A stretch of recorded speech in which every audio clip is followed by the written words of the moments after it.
A partir del siglo XI, la actividad agrícola en Europa florece. Ciertos avances en las técnicas de producción y la incorporación de nuevas extensiones de tierras provocan el crecimiento de la producción de cereales. Ese aumento en la producción provoca la generación de un excedente permanente. Es decir, la producción comienza a superar de modo permanente el consumo de la población. Ese excedente comienza a comercializarse en el mercado. Los señores feudales se enriquecen y con esa riqueza compran bienes de lujo de Oriente, especias, sedas, tinturas. Los mercaderes son viajantes de la Edad Media que traen los más variados productos. Vendedores ambulantes que se arriesgan a las travesías más audaces en busca de especias como el azafrán o el clavo de olor. Los mercaderes compran barato y venden muy caro. Comienzan a obtener abultadas diferencias de la reventa, una ganancia comercial. Aparecen las grandes compañías comerciales. Los capitalistas comerciales se enriquecen y son cada vez más poderosos. Se van constituyendo como clase social, la burguesía. Los artesanos comienzan a recibir encargos de los mercaderes. Las duras disposiciones de los gremios también se debilitan cuando se incorpora la mano de obra rural a la producción industrial. Los agricultores, eternamente ignorados por los gremios, tejen libremente alianzas con los mercaderes. Los mercaderes o capitalistas comerciales ponen en contacto a los productores de determinados bienes, la oferta, y a los que quieren adquirir esos bienes, la demanda.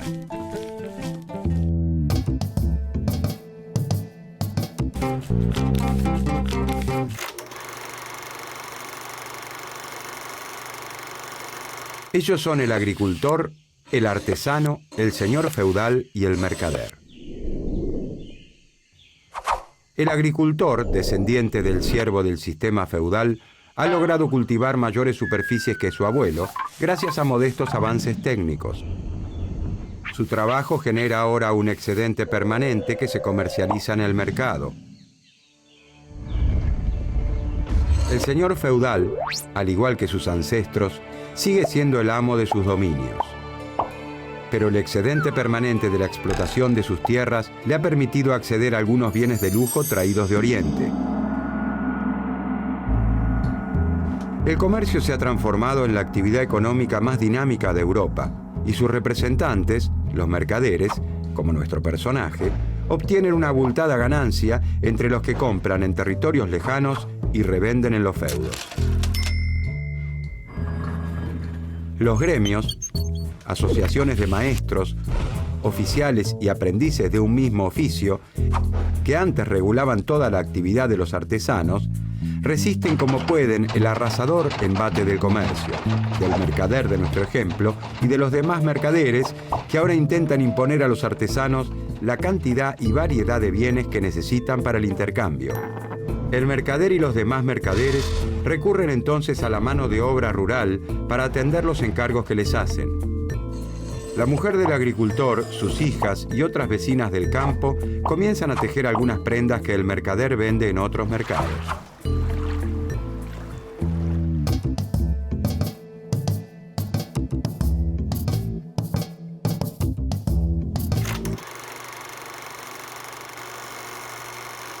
El mercantilismo evoluciona a lo largo de sus 3 siglos de historia. Una de las primeras corrientes fue el metalismo español. Para ese tiempo, la prosperidad de un estado se mide en oro y plata. Los estados europeos viven en guerra y sus arcas se desangran en las retribuciones a los mercenarios que integran sus ejércitos. Es necesario atesorar riquezas, pero las maneras de obtener metales preciosos no son iguales en todas las latitudes. Los reyes católicos en España se dedicaron a la extracción del oro y la plata americanos. Los franceses e ingleses han puesto sus fichas al comercio exterior y la piratería, una manera delicada de llamar a la extracción de metales preciosos de un barco.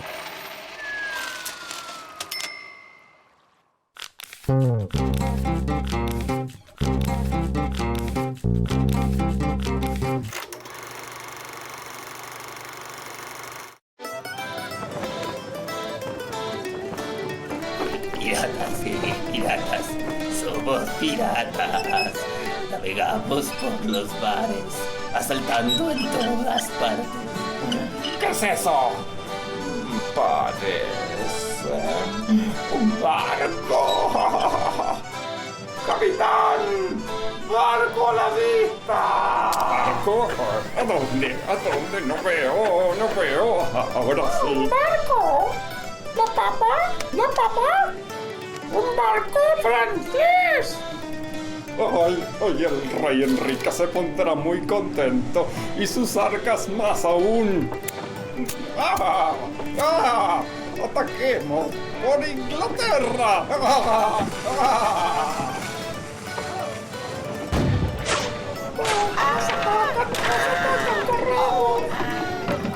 ¡Auxilio, SOS, ayuda!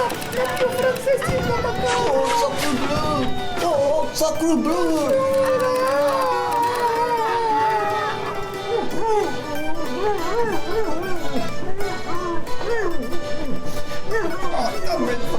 ¡Dame todo! Ahora sí.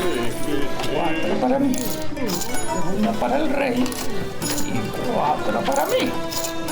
1 para el rey.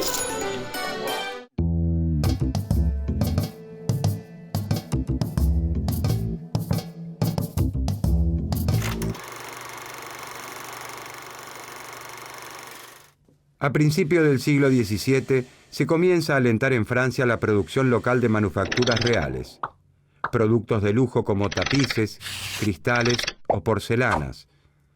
Son bienes muy requeridos por las monarquías y las clases altas que buscan parecérseles.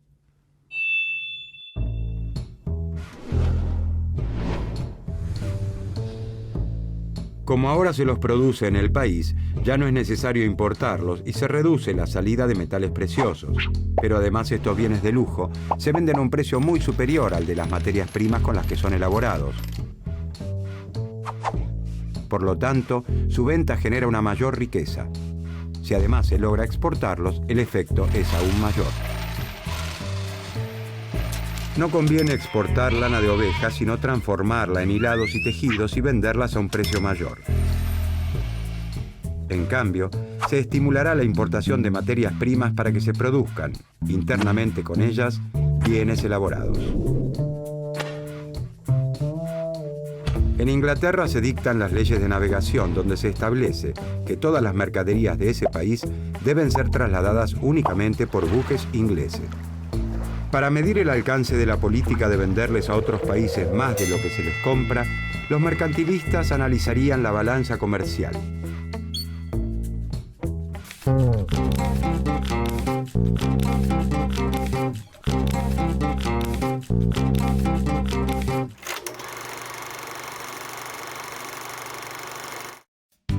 La balanza comercial es la diferencia entre las exportaciones y las importaciones de un país en un periodo determinado de tiempo.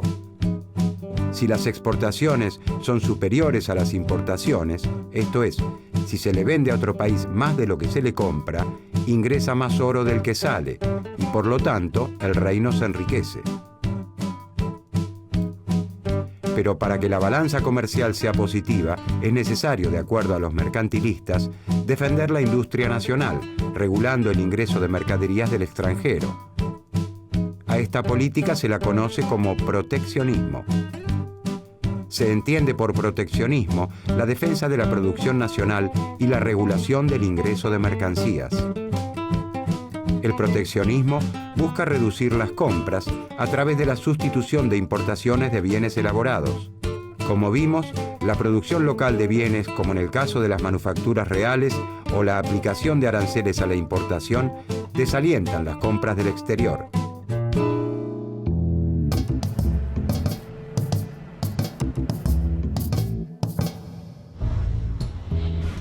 Quien domina el mar, domina el comercio. Quien domina el comercio, domina la riqueza del mundo y, por ende, el propio mundo.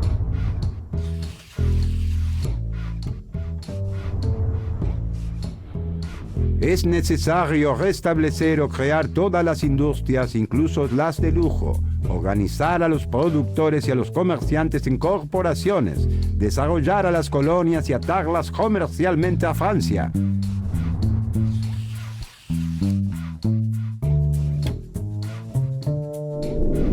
es la abundancia de oro y plata o la cantidad de perlas y diamantes lo que hace a los estados ricos y opulentos. Es la consecución de los bienes necesarios para la vida.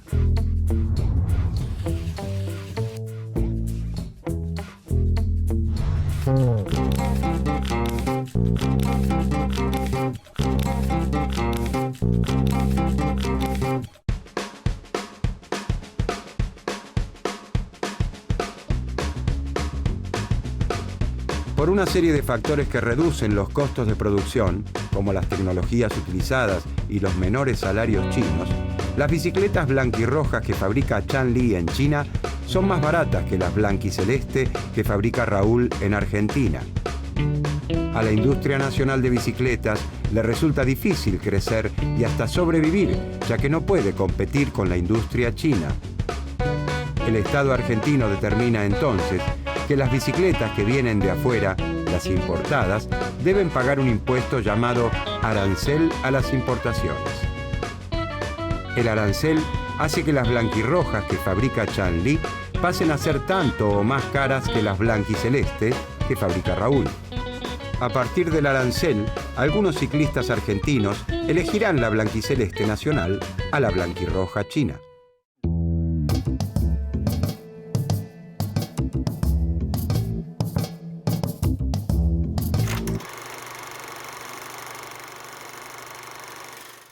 Los capitalistas comerciales se han vuelto cada vez más poderosos al incorporar nuevos mercados y les empieza a molestar que los señores feudales establezcan sus propias reglas en cada feudo.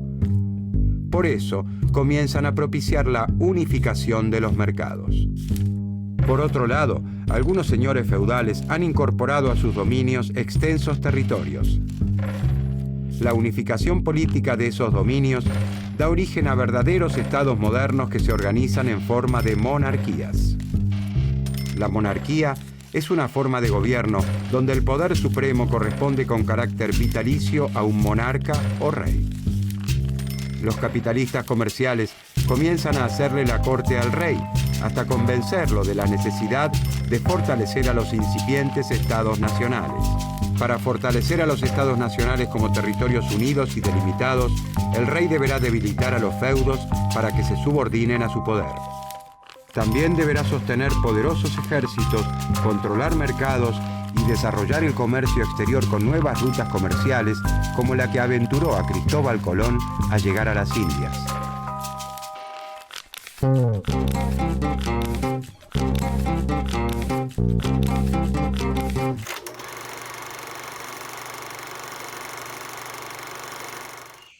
Ellos son el agricultor segundo, el artesano segundo, el capitalista comercial segundo, el señor feudal segundo y el rey primero. El señor feudal segundo, a diferencia de su tatarabuelo, ya no es amo de todos sus dominios. En su afán expansionista, los señores feudales se han visto en la necesidad de unirse. Esa unión ha sembrado la semilla de los estados modernos, donde el señor feudal segundo y sus colegas, para unificar el poder, han tenido que subordinarse a la autoridad de un rey. Aparecen la Francia de Luis XI, la España de los Reyes Católicos, la Inglaterra de Enrique VIII y la monarquía de nuestro rey. El rey primero organiza alrededor suyo una corte. Se rodea de ministros y consejeros que tienen conocimiento de disciplinas diversas. En general, el consejo es siempre el mismo. Hay que declararle la guerra a los vecinos para controlar los mercados y hacerse de oro. Pero mantener ejércitos es muy costoso. El rey primero aumenta los impuestos y solicita préstamos a los capitalistas comerciales, como el capitalista segundo, que han salido a flote con las exorbitantes ganancias de sus compañías navieras. El capitalista segundo ha convencido al rey primero que si prosperan sus actividades por el mundo, mayores ingresos entrarán al Estado. Pero que el Estado además debería intervenir en la economía nacional, prohibiendo la salida de materias primas, regulando la navegación. La actividad del artesano segundo ya no está férreamente regulada por su gremio, pero debe cumplir con las duras exigencias de los mercaderes. El agricultor segundo y su familia trabajan a destajo según el encargo de los mercaderes. Las jornadas de trabajo son extenuantes y ni siquiera puede garantizar la subsistencia, que sus ancestros gozaban con mucho menos esfuerzo.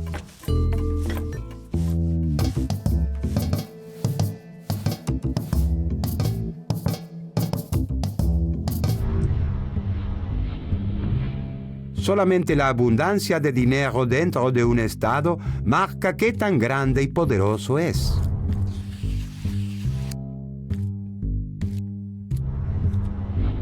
En todas las cosas debemos de tratar de sacar todas las ventajas posibles, ya se trate de cosas naturales o artificiales. Y puesto que la gente que vive de los oficios es mucho más numerosa que los que son dueños de los frutos, debemos lo más cuidadosamente posible sostener estos esfuerzos de la multitud, en lo que consiste el mayor vigor y riqueza tanto del rey como del reino, puesto que donde la población es numerosa y las manufacturas buenas, el comercio debe ser grande y el país rico.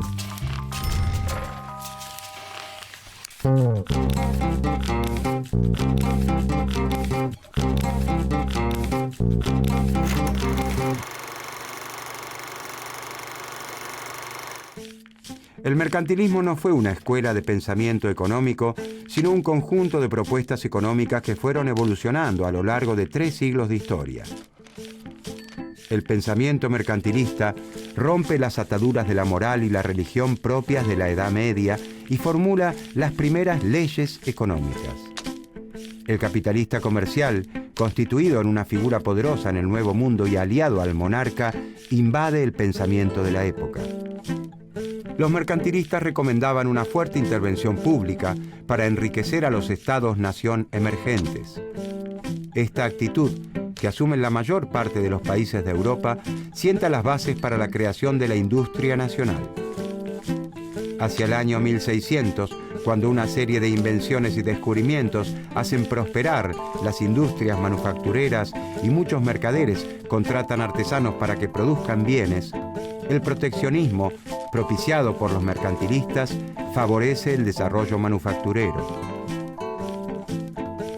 La preocupación de los mercantilistas por garantizar que el Estado disponga de metales preciosos es similar a la búsqueda actual de los Estados de acumular reservas en sus bancos centrales. Es decir, una clara demostración de lo que ocurre en la actualidad del pensamiento mercantilista.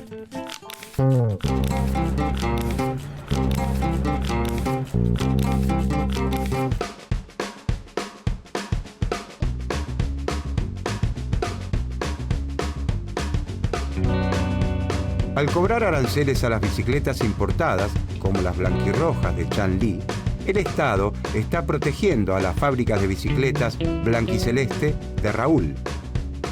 Está protegiendo a la industria nacional. Si el Estado opta por la libertad de mercado, el ingreso de bicicletas chinas le haría imposible competir a Raúl. Debería cerrar su fábrica. Si la fábrica de Raúl cerrara, caería la producción, el empleo y la riqueza nacional. Al fomentarse y desarrollarse la industria nacional, Argentina comprará menos bicicletas a China y por lo tanto saldrán del país menos divisas para realizar estas compras. Incluso puede ocurrir que Argentina logre vender bicicletas a otros países, como Uruguay, por ejemplo. El resultado en la balanza comercial será positivo. Si caen las importaciones, aumenta la balanza comercial. Y más aún, si aumentan también las exportaciones.